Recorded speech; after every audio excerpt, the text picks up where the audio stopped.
Kisah 13 ayat 50 sampai 52. Dapat saudaraku? Mari kita baca bersama-sama. Kisah 13 ayat 50 sampai 52. Orang Yahudi menghasut perempuan-perempuan terkemuka yang takut akan Allah dan pembesar-pembesar di kota itu, dan mereka menimbulkan penganiayaan atas Paulus dan Barnabas dan mengusir mereka dari daerah itu. Akan tetapi Paulus dan Barnabas mengebaskan debu kaki mereka sebagai peringatan bagi orang-orang itu, lalu pergi ke Ikonium, dan murid-murid di Antioquia penuh dengan sukacita dan dengan Roh Kudus. Haleluya, saudaraku. Orang Yahudi, saudaraku, yang tidak mau percaya menghasut perempuan-perempuan terkemuka dan pembesar-pembesar di kota Antioquia untuk menganiaya Paulus dan Barnabas dan mengusir mereka dari kota itu. Tetapi banyak murid-murid di Antioquia sudah percaya kepada Tuhan. Nah, mereka diusir. Walaupun aniaya datang, firman Tuhan berkata, murid-murid di Antioquia penuh dengan sukacita dan dengan Roh Kudus. Ini selalu berjalan bersama-sama, yaitu penuh dengan Roh Kudus, selalu membuat kita bersukacita. Amin, saudara. Dan kita melihat walaupun aniaya datang, layanan Paulus tidak menjadi berkurang. Walaupun aniaya datang, iman Paulus bukannya bertambah lemah, bahkan rohnya menyala-nyala. Dia terus melayani Tuhan dengan sangat bersemangat. Dia meneruskan pelayanannya pada kota-kota lain.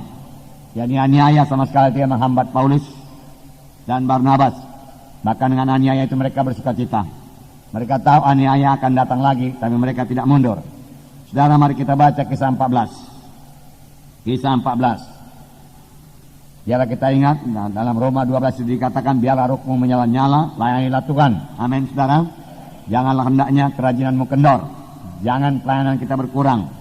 Jangan penginjilan kita berkurang. Amin. Jangan pemuritan kita berkurang. Amin. Ya. Jangan kasih kita kepada jiwa-jiwa yang kita layani itu menjadi berkurang. Haleluya. Saudara perlu mengenal semua anggota-anggota KKS saudara dan mengasihinya. Tanda saudara mengasihinya, saudara melayaninya. Saudara lihat siapa yang datang, siapa yang tidak datang. Dan diperhatikan ini sungguh-sungguh, saudaraku, dan dilayani sungguh-sungguh. Yang tidak datang tentunya perlu dikunjungi, saudaraku, supaya dia bisa datang di lain kebaktian. Amin, saudara.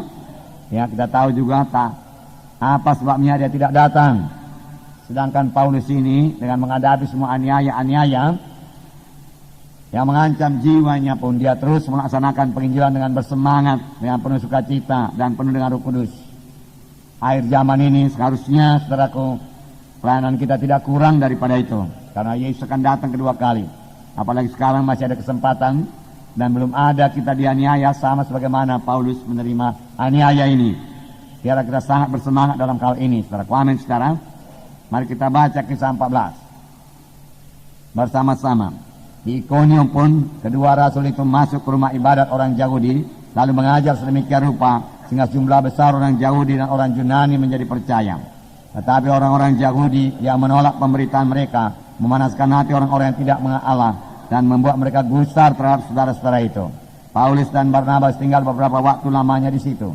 Mereka mengajar dengan berani karena mereka percaya pada Tuhan, dan Tuhan menguatkan berita tentang kasih karunia-Nya dengan mengaruniakan kepada mereka kuasa untuk mengadakan tanda-tanda dan mujizat-mujizat. Tetapi orang banyak di kota itu terbelah menjadi dua. Ada yang memihak kepada orang Yahudi, ada pula yang memihak kepada kedua rasul itu. Maka mulailah orang-orang yang tidak mengenal Allah dan orang-orang Yahudi bersama-sama dengan pemimpin-pemimpin mereka menimbulkan satu gerakan untuk menyiksa dan melempari kedua rasul itu dengan batu. Setelah rasul-rasul itu mengetahuinya, menyingkirlah mereka ke kota-kota di Likaonia, yaitu Listra dan Derbe dan daerah sekitarnya. Di situ mereka memberitakan Injil. Di Listra ada seorang yang duduk saja karena lemah kakinya dan lumpuh sejak ia dilahirkan dan belum pernah dapat berjalan. Ia duduk mendengarkan ketika Paulus berbicara, dan Paulus menatap dia dan melihat bahwa ia beriman dan dapat disembuhkan. Lalu berkatalah Paulus dengan suara nyaring, berdirilah tegak di atas kakimu. Dan orang itu melonjak berdiri lalu berjalan kian kemari. Ketika orang banyak melihat apa yang telah diperbuat Paulus, mereka itu berseru dalam bahasa Likaonia, dewa-dewa telah turun di tengah-tengah kita dalam rupa manusia. Barnabas mereka sebut Zeus dan Paulus mereka sebut Hermes, karena ia yang berbicara. Maka datanglah imam dewa Zeus yang kuilnya terletak di luar kota, membawa lembu-lembu jantan dan karangan-karangan bunga ke pintu gerbang kota untuk mempersembahkan korban bersama-sama dengan orang banyak kepada rasul-rasul itu. Mendengar itu Barnabas dan Saulus mengoyakkan pakaian mereka, lalu terjun di tengah-tengah orang banyak itu sambil berseru, "Hai kamu sekalian, mengapa kamu berbuat demikian? Kami inilah manusia biasa sama seperti kamu. Kami ada di sini untuk memberitakan Injil kepada kamu, supaya kamu meninggalkan perbuatan sia-sia ini dan berbalik kepada Allah yang hidup, yang telah menjadikan langit dan bumi, laut dan segala isi. Biarkan semua bangsa menuruti jalannya masing-masing. Namun ia bukan tidak menyatakan dirinya dengan berbagai-bagai kebajikan, yaitu dengan menurunkan hujan dari langit dan dengan memberikan musim-musim subur bagi kamu. Ia memuaskan hatimu dengan makanan dan kegembiraan." Walaupun rasul-rasul itu berkata demikian, namun hampir-hampir mereka tidak dapat mencegah orang banyak mempersembahkan korban kepada mereka. Tetapi datanglah orang-orang Yahudi dari Antiokhia dan Ikonium, dan mereka membujuk orang banyak itu memihak mereka. Lalu mereka melempari Paulus dengan batu dan menyeretnya keluar kota, karena mereka menyangka bahwa ia telah mati. Akan tetapi ketika murid-murid itu berdiri mengelilingi dia, bangkitlah ia lalu masuk ke dalam kota. Keesokan harinya berangkatlah ia bersama-sama dengan Barnabas ke Derbe. Nah, haleluya. Saudaraku, benarlah Paulus ini, saudaraku, rohnya menyala-nyala, kerajiannya tidak pernah kendor, dan dia terus melayani Tuhan. Dan dia terus, saudaraku, berangkat ke Ikonium, di sini dikatakan, dan memberitakan Injil, mengajar sedemikian rupa, mengajar dengan urapan Tuhan, mengajar dengan penuh Roh Kudus, mengajar dengan penuh kasih, mengajar dengan penuh kuasa. Saya pikir ini dimaksud dengan mengajar sedemikian rupa, mengajar dengan sungguh-sungguh, sehingga sejumlah besar orang Yahudi dan orang Yunani atau non-Yahudi menjadi percaya. Tanpa mengajar dengan sungguh-sungguh, saudara, dia tidak akan berhasil. Tanpa mengajar dengan urapan Tuhan, saudaraku, tidak akan berhasil. Oleh sebab itu, saudaraku, rindulah akan urapan Tuhan, rindulah akan kuasa Tuhan yang bertambah-tambah, rindulah akan pengertian yang bertambah-tambah juga. Saya percaya Paulus mengajar sedemikian rupa, dikatakan di sini dengan hikmat Tuhan, sehingga sejumlah besar, jangan sejumlah kecil, rindulah sejumlah besar. Sejumlah besar orang menjadi percaya, baik Yahudi, baik non-Yahudi. Kalau kita mengajar sedemikian rupa, dengan sungguh-sungguh, dengan segenap hati, dengan mengasihi, saudaraku, dengan memperhatikan jiwa-jiwa itu, dan rendah hati tentunya, saudaraku, yang tidak menonjolkan siaku kita, saudara. Kuasa Tuhan bisa bekerja, dan sejumlah besar orang Yahudi dan Yunani menjadi percaya. Nah, tapi kemudian dikatakan orang-orang Yahudi, sebagian menolak pemberitaan mereka, sebagian percaya. Lalu terbagi menjadi dua golongan, ada yang percaya dan ada yang menentang. Nah, saudara, namun ayat 3 berkata, Paulus dan Barnabas tinggal berapa waktu lamanya di situ. Mereka mengajar dengan bagaimana? Berani. Mereka mengajar dengan berani.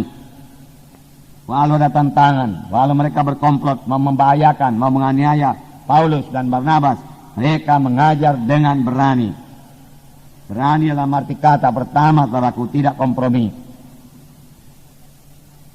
Mereka mengajarkan kebenaran, walaupun itu bisa menimbulkan amarah orang banyak, tetapi mereka tidak mau kompromi. Itu namanya berani. Karena hanya firman Tuhan yang berkuasa, dan kalau mereka menerima firman Tuhan, mengenal kebenaran, kebenaran itu akan membebaskan mereka.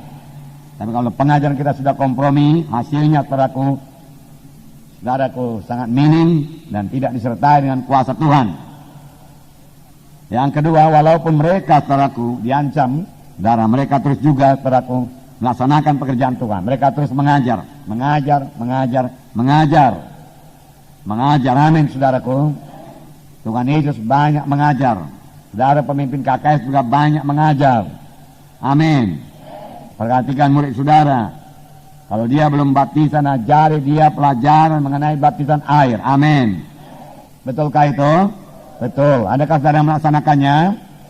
Amin. Kalau dia belum dibaptis dengan Roh Kudus, ajari dia mengenai baptisan Roh Kudus. Betul? Amin.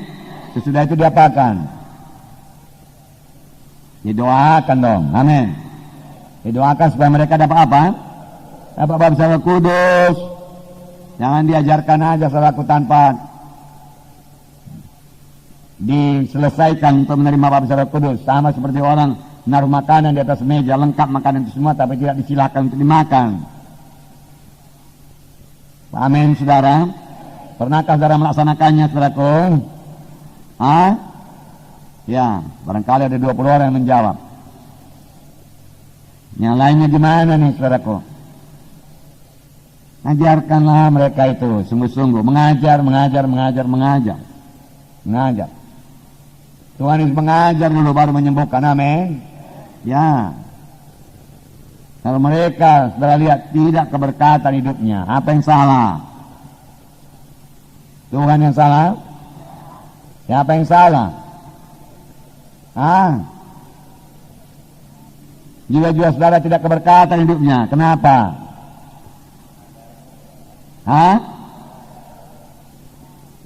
Karena tidak memberilah. Iya kan? Itu udah pasti, saudaraku, udah pasti. Karena yang memberi kepada Tuhan itu tidak pernah gagal untuk diberkati Tuhan, amin. Diajarin orang itu, saudaraku. Kan saudara tentu suka hidup mereka berubah, tidak kekurangan pada zaman krisis ini, saudara. Yang masih berlangsung lebih lama lagi, saudaraku. Tanpa Tuhan, bagaimana kita menghadapi krisis ekonomi ini, tanpa berkat Tuhan. Biarlah firman Tuhan genap pada kita, beri supaya kepadamu diberi.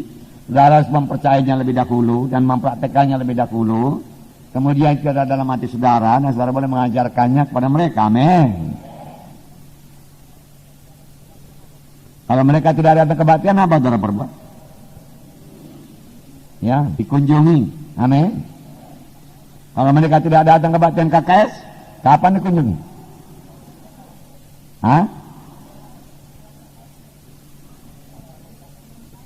Yang sebelah sana hari apa? Sini? Ini? Ya Kamis lah. Ya kan? Dua KKS-nya hari Rabu. Pulang KKS sudah malam. Kamis lah dikunjungi, amin.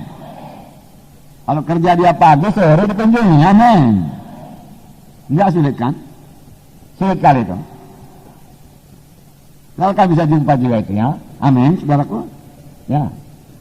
Nah, jadi mengajar demikian rupa. Mereka mengajar dengan berani. Saudaraku, untuk mengerjakan pekerjaan Tuhan ini perlu keberanian. Penginjilan perlu keberanian, memasuki satu kota perlu keberanian, saudaraku. Mengadakan KKR perlu keberanian. Memulai gereja baru perlu keberanian. Memulai KKS baru perlu keberanian. Amin.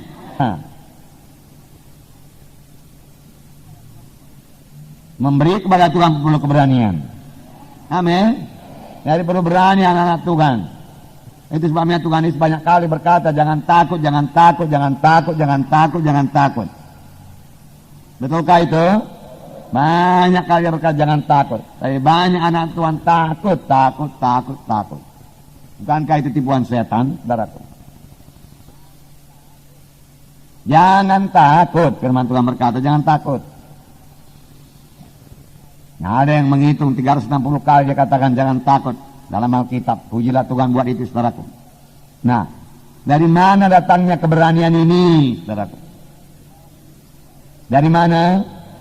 Dari Roh Kudus, dari Tuhan. Karena firman Tuhan berkata, apabila Roh Kudus turun ke atas kamu, dan kamu menjadi saksi bagiku, Yerusalem, Yudea, Samaria, sehingga sampai ke ujung bumi. Peroleh keberanian. Lihat kuncinya di mana, Roh Kudus kuncinya. Lihatlah Petrus yang penakut, yang kepada seorang dayang saja tidak berani mengaku Yesus. Tetapi Petrus berubah, saudaraku. Saudara juga harus berubah. Amin. Kalau saudara menerima Roh Kudus, saudara harus berubah. Sama sebagaimana Petrus.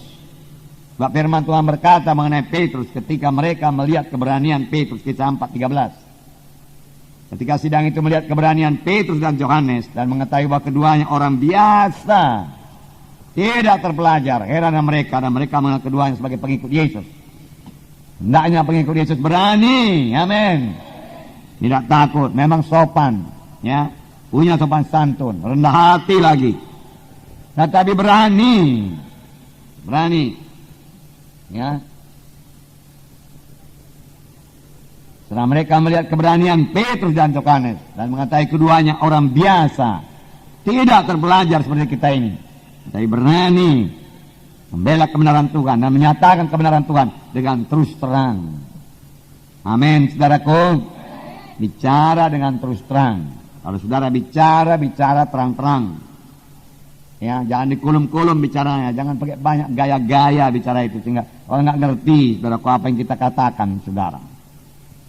Ya, usahakan kalimat yang teratur, baik. Amin.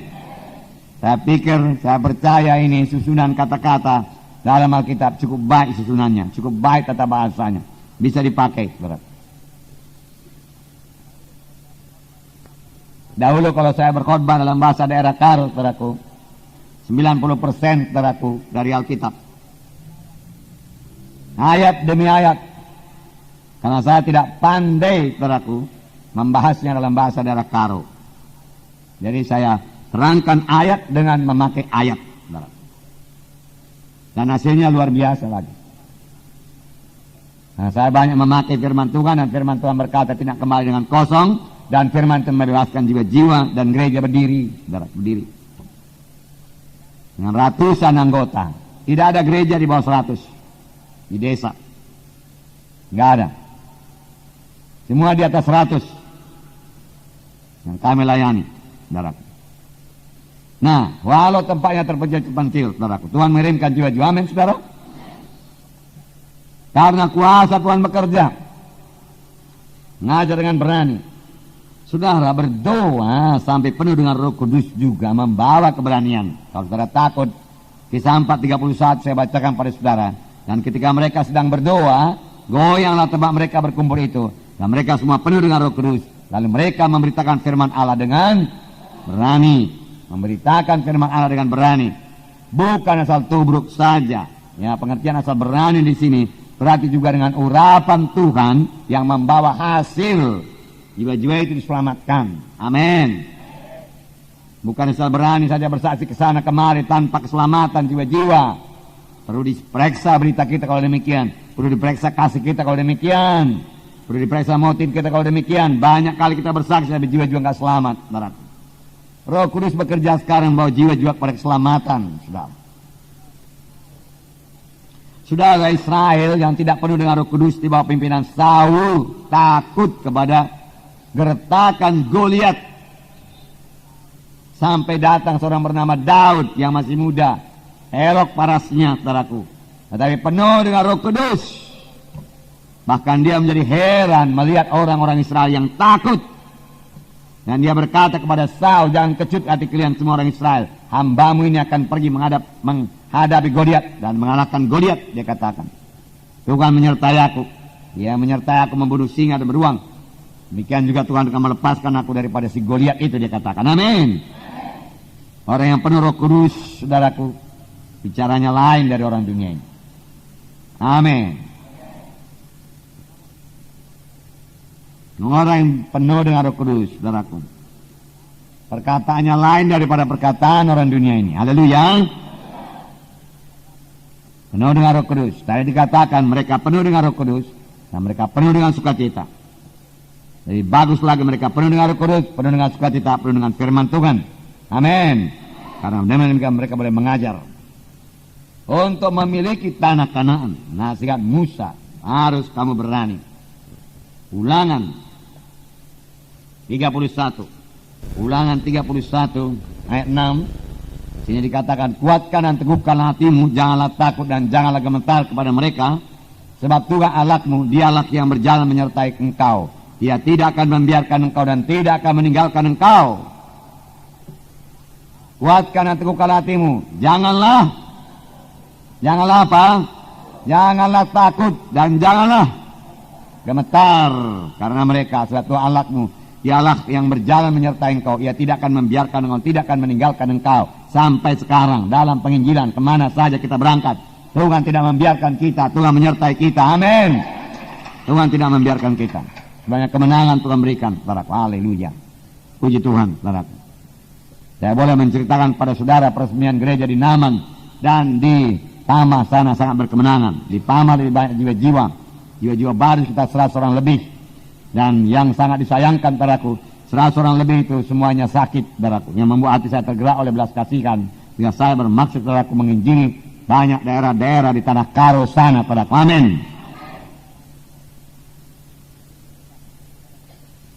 Perlu dibuka, saudaraku. Penginjilan KKR, saudaraku. Yang pasti disertai Tuhan dengan kuasa dan tanda ajaib. Haleluya. Ya, kasihankan jiwa-jiwa itu, saudaraku. Ya, Tuhan pasti menunggukan firman dengan kuasa dan tanda ajaib. Lagi pula Tuhan kita Tuhan yang menyembuhkan, jiwa parapa, Tuhan yang tidak berubah. Dalam Filipi 1 ayat 27 dikatakan, janganlah kamu digentarkan oleh pihak lawan. Filipi 1 ayat 27 dikatakan, hanya hendaklah hidupmu berpadana dengan Injil Kristus.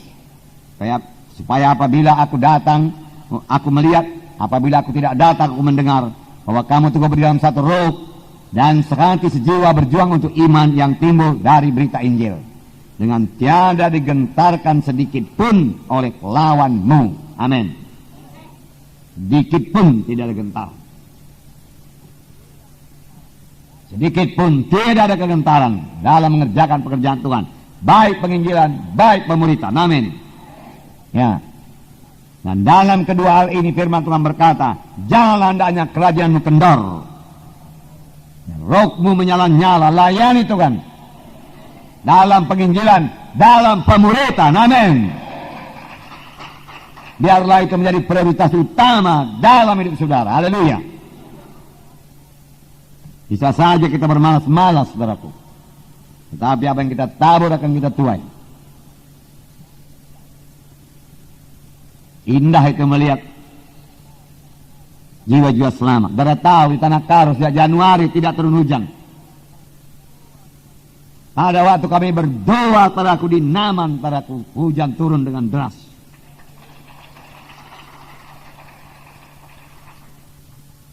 Selesai kebaktian di Pamah, saudaraku, hujan turun dengan deras, saudaraku, panjang jalan. Sampai jauh-jauh mendekati Kamanjahit. Mengapa? Karena Tuhan baik. Dalam kebaktian selalu katakan Tuhan baik. Yesus baik. Yesus mengasihi saudara. Dia mau memberkati saudara. Mari keluar dari dosa, keluar dari kutuk dosa. Terima Yesus, ikut Yesus. Terima hidup yang kekal. Yesus mau memberkati. Yesus baik.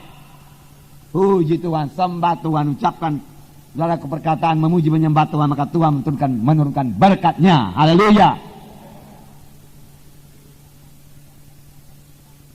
Ya, kan kalau diadakan oleh KKR di sana, saudaraku, lebih banyak hujan akan turun. Mana-mana sekarang banyak kekeringan, saudaraku. Bahkan di Kuala Lumpur dikatakan kota modern, saudara. Air tap, saudaraku, nggak ada airnya. Terpaksa harus datang mobil tangki membawa air pada orang-orang kota. Lalu antri mengambil air.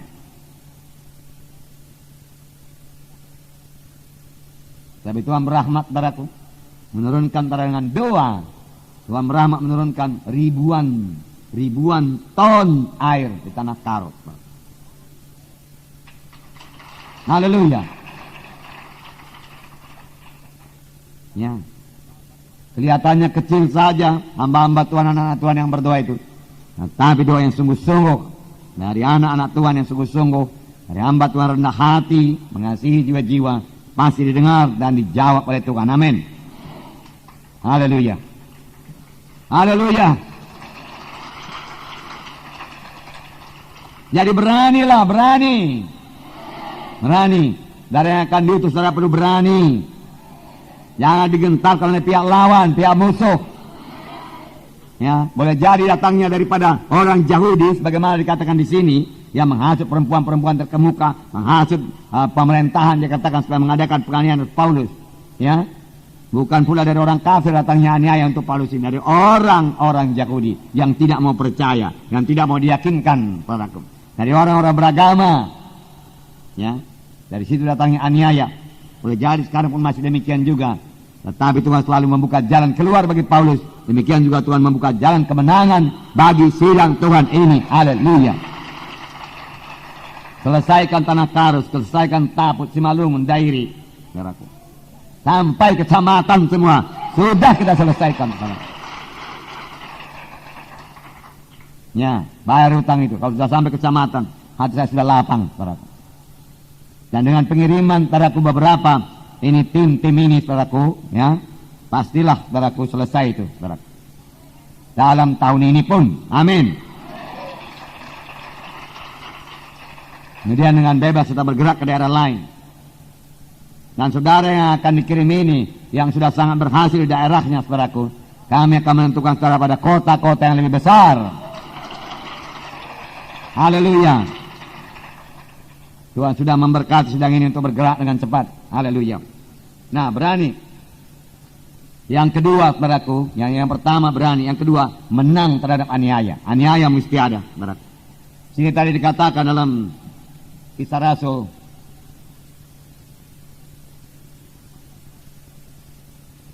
14 tadi, saudaraku, ayat 5 dan 6. Maka mulailah orang-orang yang tidak mengenal Allah dan orang-orang Yahudi bersama-sama dengan pemimpin-pemimpin mereka menimbulkan suatu gerakan untuk menyiksa dan melempari kedua rasul itu dengan batu. Rencana mereka jahat sekali, melempar dengan batu. Ya, akhirnya kesampaian juga, saudaraku. Setelah rasul-rasul itu mengetahuinya, menyingkirlah kota-kota Likaonia, yaitu Listra dan Derbe dan daerah sekitarnya. Situ mereka memberitakan Injil. Apakah saudara pernah dilempari batu? Ya, ya. Mudah-mudahan janganlah, saudaraku. Karena kami pernah dilempari dengan batu, tapi tidak kena, karena kami lari, saudaraku. Ya, lari. Saya dan istri saya lari, pegangan tangan, saudaraku. Bolang juga lari, saudaraku. Batu datang bertubi-tubi. Tapi satu pun tidak mengenai kami. Dan firman Tuhan genap. Tapi bukannya kami menjadi kurang dalam penginjilan. Kota yang, desa yang di sebelahnya, dekat dari situ kami injili dan selamat, saudara. Amin, saudara. Ya. Juga menjadi gemetar dan takut pula, saudara. Tidak ada itu, saudara.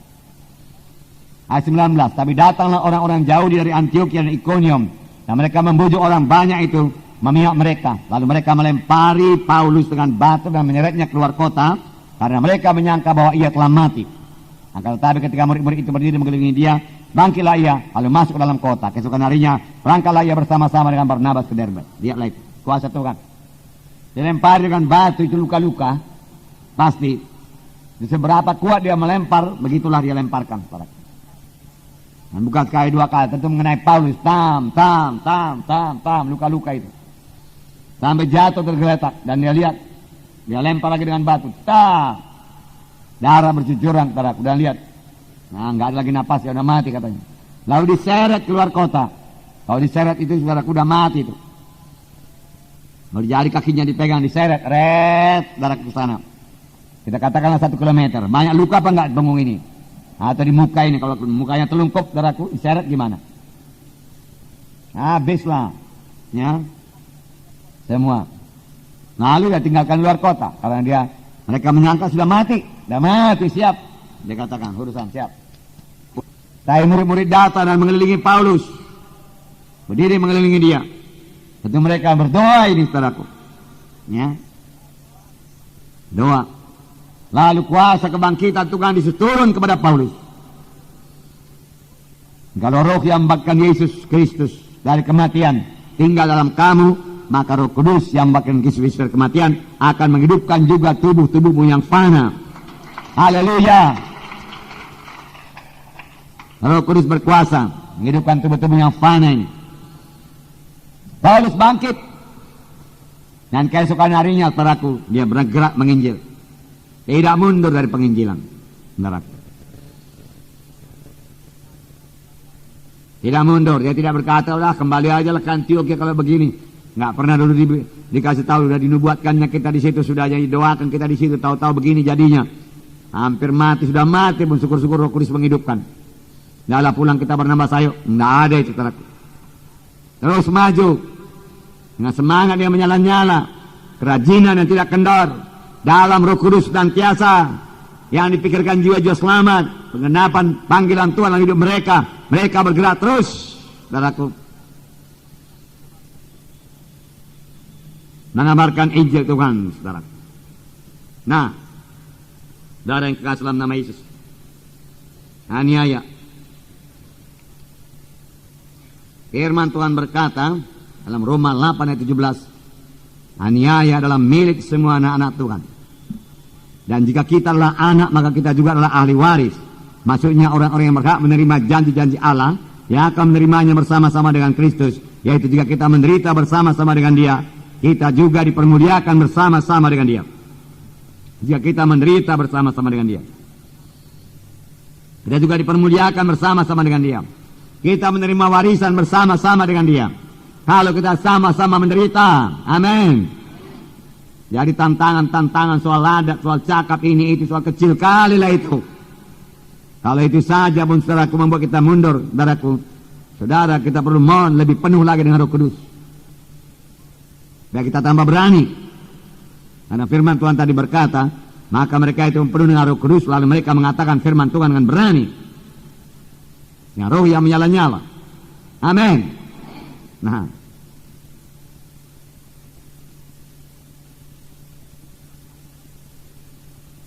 Yesus telah mengatakannya lebih dahulu, saudaraku, selagi dia di bumi. Matius 10 ayat 22. Matius 10 ayat 22. Saya membacakannya kepada saudara. Matius 10 ayat 22. Dan kamu akan dibenci semua orang oleh karena namaku, tetapi orang yang bertahan sampai kepada kesudahannya akan selamat. Banyak orang akan membenci pekabaran Injil, saudaraku, tapi banyak juga orang akan diselamatkan. Amin. Siapa yang bertahan sampai kepada kesudahannya akan selamat. Nah, ini Tuhan Yesus mengatakannya. Dan Tuhan Yesus mengatakan lebih jauh, berbahagialah kamu apabila kamu dicela, dianiaya, dan kepadamu dipindahkan segala yang jahat. Bersukacitalah, bergembiralah, karena upahmu besar di sorga. Sebab demikian juga telah dianiaya nabi-nabi yang sebelum kamu. Dianiaya rasul-rasul perjanjian baru. Dianiaya Martin Luther, saudaraku. Dianiaya, saudaraku, pendiri-pendiri gereja. Dianiaya. Dan mereka maju terus, mereka bertahan, mereka tidak mau mundur. Kristen-Kristen Korea dianiaya. Dan mereka terus maju, saudaraku. Paulus menerima banyak sekali aniaya. Di Filipi dia masuk penjara. Betul? Ya. Dan dia beberapa kali, saudaraku, mau diterkam orang, mau dikoyak-koyak orang, saudaraku, karena bencinya kepada Paulus. Tapi Paulus terus mengabarkan Injil, saudara. Dan kisah 23:10 dikatakan, ya, kisah 23:10. Saya membacakan pada saudara. Maka terjadilah perpecahan besar, sehingga kepala pasukan takut kalau mereka akan mengoyak-ngoyak Paulus. Karena itu ia memerintahkan pasukan untuk turun ke bawah dan mengambil Paulus dari tengah-tengah mereka dan membawanya ke markas. Karena orang sudah sangat, dan aku talak kepada Paulus ini. Mereka mau mengoyak-ngoyak dia. Tapi Paulus maju terus mengabarkan Injil Tuhan. Dan kemudian Paulus bersaksi, 2 Korintus 11 ayat 23 sampai 29. Ayat 23. Apakah mereka pelayan Kristus? Aku berkata seperti orang gila. Aku lebih lagi. Aku lebih banyak berjeri lelah, lebih sering dalam penjara, didera di luar batas. Sangat kuat tubuhnya ini, ya. Roh Kudus menukan dia. Didera di luar batas, hidup juga terus, main juga terus. Kerap kali dalam bahaya maut. 5 kali aku disesat orang Yahudi. 5 kali dicambuk. Setiap kali 40 kurang 1 pukulan. Ya, 39 kali. 3 kali aku didera, 1 kali aku dilempar dengan batu. 3 kali aku mengalami karam kapal. Sekali semalam aku terkatung-katung dengan laut. Semua ini karena Injil. Amin. Karena dia menyerahkan, karena dia memilih untuk melayani Tuhan. Sama sebagaimana Musa. Apa dikatakan mengenai Musa dalam buku Ibrani? Ya, Musa lebih suka menderita aniaya daripada disebut putri, anak putri Firaun, dan menyukakan dan menikmati kesenangan daging, kesenangan dosa yang seketika saja lamanya. Dia lebih suka menderita dengan umat Allah. Amin. Nah,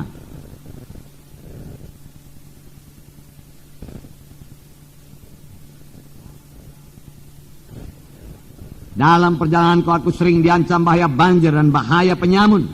Bahaya dari pihak orang Yahudi dan dari pihak orang bukan Yahudi. Bahaya di kota dan bahaya di padang gurun. Bahaya di tengah laut dan bahaya dari pihak saudara-saudara palsu. Aku banyak berjeda lelah dan bekerja berat. Kerap kali aku tidak tidur. Aku lapar dan dahaga. Kerap kali aku berpuasa, kedinginan dan tanpa pakaian. Dengan tidak menyebut banyak hal lain lagi, urusanku sekali-kali yaitu untuk memelihara semua jemaat-jemaat. Jika ada orang merasa lemah, tidakkah aku turut merasa lemah? Jika ada orang tersanut, tidakkah hatiku hancur oleh duka cita? Ini hati yang baru, saudara, memperhatikan jiwa-jiwa, mengasihi jiwa-jiwa. Paulus mau supaya jemaat-jemaat itu bertumbuh, bertambah dewasa dengan cepat. Dan yang paling menduka citakan Paulus, dia katakan di sini, yang lebih lagi, ya, urusannya sekali-kali urusan jemaat-jemaat, jemaat-jemaat yang mundur, yang murtad, yang meninggal dari jalan Tuhan, sangat memberatkan hati Paulus. Di samping itu aniaya, ya, yang begitu hebat kita dengarkan tadi. Tapi satu pun saudaraku tidak bisa saudaraku menghambat pelayanan Paulus. Paulus berkata, aku bisa dibelenggu, tapi firman Tuhan tidak terbelenggu. Amin. Haleluya. Ya, oleh sebab itu saudara jangan berdosa. Saudara simpan dosa, saudaraku, firman Tuhan terbelenggu di dalam saudara. Saudara nggak sanggup mengatakannya dengan terus terang, nggak sanggup mengatakannya dengan urapan Roh Kudus, saudara. Tidak sanggup melayani karena dosa yang menuduk saudara. Saudara kurang berdoa juga demikian, urapan kurang. Jiwa-jiwa tidak memperhatikan saudara, tidak menerima berkat. Boleh jadi lancar berbicara, tapi tidak kena kepada sasaran jiwa-jiwa. Apa yang dibutuhkan jiwa-jiwa tidak terjawab daripada firman Tuhan terbawa. Karena berasal dari sini.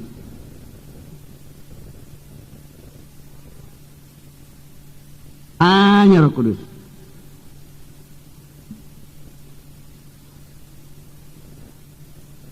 Apa yang perlu bagi jiwa-jiwa? Apa yang perlu bagi jiwa-jiwa? Amin, saudara. Itulah yang diberitakan. Itu saja pun masih kurang waktu kita. Oleh sebab itu jangan bertele-tele, saudaraku, dalam memberitakan firman Tuhan ini. Minta hikmat daripada Roh Kudus supaya kita hanya memberitakan apa yang perlu dan bawa berkat bagi jiwa-jiwa. Bukan menurut kehendak saya, bukan kehendak saudara, tapi menurut kehendak Roh Kudus. Karena saudaraku, Alkitab ini banyak seperti firman Tuhan di sini. Bisa saja diambil, saudaraku, dari situ. Nah, supaya kita mengerti saja, saudaraku, bahwasanya aniaya itu tidak ada yang bisa menstop Paulus. Bahkan dia katakan dalam 2 Timotius 2 ayat 9. Ayat 9. Sini dikatakan, karena pemberitaan Injil inilah aku menderita, ya, malah dibelenggu seperti seorang penjahat, tapi firman Allah tidak terbelenggu. Ini yang saya katakan tadi. Orang yang terbelenggu tidak bisa mengucapkan firman Tuhan. Orang yang terikat tidak bisa membawa kelepasan bagi orang yang terikat. Kita perlu bebas lebih dahulu. Roh kita bebas memuji, menyembah Tuhan dan bersekutu dengan Tuhan. Amin. Lalu Roh Kudus bebas memakai saudara. Saudara penuh dengan Roh Kudus. Di mana Roh Kudus itu ada kebebasan dan jiwa-jiwa bebas, jiwa-jiwa sembuh, mujizat Tuhan dinyatakan. Amin. Itu pelayanan, saudara. Pikiran yang terikat juga, saudara, nggak bisa melayani. Terikat oleh duniawi, terikat oleh pikiran uang, materi, nggak bisa melayani. Bebas, bebas. Yang mana tidak terbelenggu? Bahkan firman Tuhan itu memberi kebebasan bagi orang yang terbelenggu. Siapa yang terbelenggu? Orang yang membelenggu. Paulus yang terbelenggu dengan dosa dan kutuk dosa, iya kan? Ya, dia yang terbelenggu. Paulus membawa kebebasan bagi mereka. Mereka tidak mau. Paulus, walau Paulus dibelenggu, walau Paulus dipenjara, tapi Paulus sendiri merdeka dalam Tuhan. Amin. Ini yang penting. Dia tidak terikat, dia merdeka, dia bebas. Apakah saudara bebas? Perlu saudara bebas. Bebas. Jangan mau terikat. Roh apa yang mengikat? Roh kebencian kah? Roh kemarahan kah? Dan terikat. Darah dibelenggunya. Saudara tidak bebas mengabarkan kasih karunia Tuhan.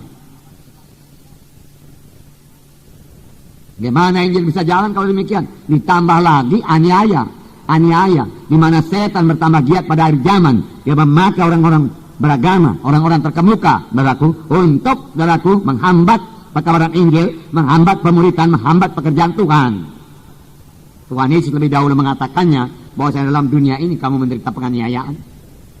Dalam Yohanes 16 ayat 33. Yohanes 16 ayat 33. Semuanya itu kukatakan kepadamu supaya kamu beroleh damai sejahtera dalam aku. Dalam dunia ini kamu menderita penganiayaan. Dalam dunia ini kamu menderita apa? Penganiayaan. Tetapi kuatkanlah hatimu, aku telah mengalahkan dunia. Dan puji Tuhan, kita tidak coba lebih daripada kesanggupan kita. Amin. Tapi Tuhan senantiasa membuka jalan keluar. Dan kita bertambah-tambah dewasa kalau kita mengasihi Tuhan. Kalau kita mengasihi Tuhan. Jadi saudaraku, tirulah Paulus. Sedikit tidak mundur saudaraku dari pelayanan, tidak mengurangi pelayanannya, lalu aniaya bertambah-tambah saudaraku. Jadi kita harus mengerjakan pekerjaan Tuhan walau aniaya datang. Semua anak-anak Tuhan harus kuat dan teguh pada akhir zaman, karena pada akhir zaman aniaya bukannya berkurang, tapi aniaya bertambah karena setan meningkatkan serangannya kepada gereja. Oleh sebab itu selagi ada waktu mari bekerja dengan sungguh-sungguh dalam Roh Kudus, tidak menghentikan diri sendiri dengan segenap hati. Niscaya Roh Kudus sudah memberikan hikmat kepada saudara. Bagaimana mengenjari jiwa-jiwa, bagaimana memuridkan jiwa-jiwa. Saudara sungguh-sungguh